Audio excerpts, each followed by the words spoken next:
السلام علیکم دوستو، میں آج آپ کو اس ویڈیو میں بتاؤں گی کہ بدنصیبی کی پہچان کیا ہے، اور وہ احادیث کی روشنی میں کچھ یوں ہے۔ رسول پاک صلی اللہ علیہ وآلہ وسلم نے فرمایا، کوئی بھی شخص کسی حادثے، بدنصیبی یا آفت کو لاتا ہے تو وہ اپنی اخلاق کی حالت کے مطابق ہے۔ اس حدیث سے ظاہر ہوتا ہے کہ انسان کا طرز زندگی، اخلاق اور اعمال اس کی بدنصیبی یا اچھی قسمت کا بنیادی عامل ہو سکتے ہیں۔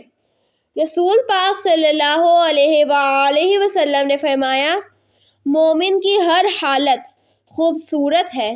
اگر وہ خوشی میں ہو تو شکر کرتا ہے، اور اگر بدنصیبی یا مصیبت میں ہو تو صبر کرتا ہے۔ اس حدیث میں آسانی اور مشکل کا اشارہ ملتا ہے کہ ایک مومن ہر صورت میں اپنے مقدر کے ساتھ راضی رہتا ہے اور خوبصورتی کو تلاش کرتا ہے، چاہے وہ خوشحالی ہو یا مصیبت کی صورت میں ہو۔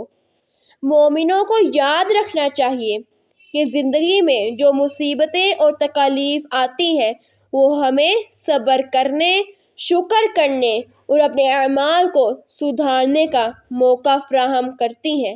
امید کرتی ہوں کہ آپ کو میری ویڈیو پسند آئی ہوگی۔ میری ویڈیو کو شیئر، لائک اور چینل کو سبسکرائب کرنا نہ بھولیے گا۔